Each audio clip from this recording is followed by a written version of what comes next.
Hello, I'm Ishi. Today, I am going to show you how to cook burger steak with mushroom gravy.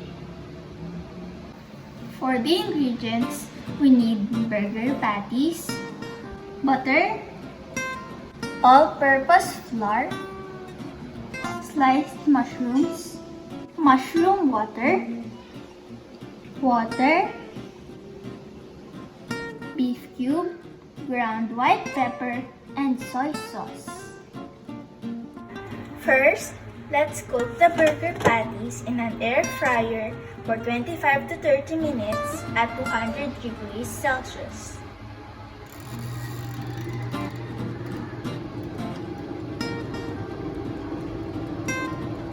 While waiting for the burger to cook, let's prepare the mushroom gravy.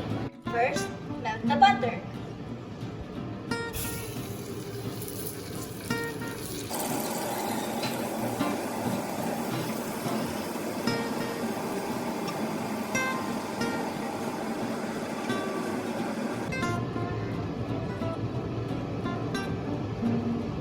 Cook the flour in the melted butter over low-medium heat.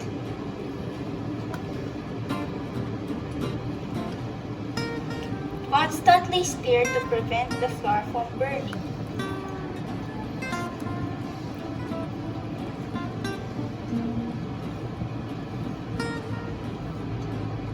After 3 to 4 minutes, stir in the beef cube.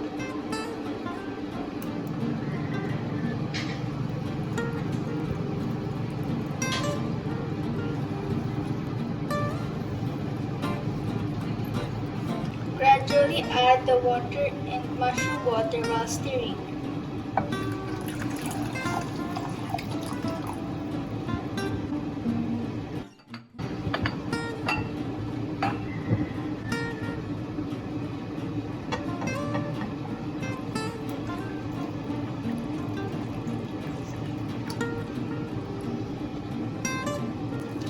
Keep adding water until you reach your desired consistency.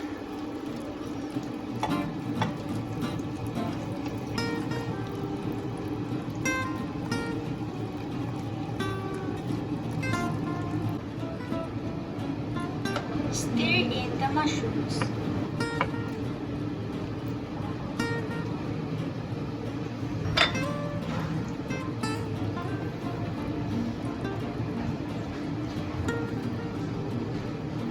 Add soy sauce and pepper to taste.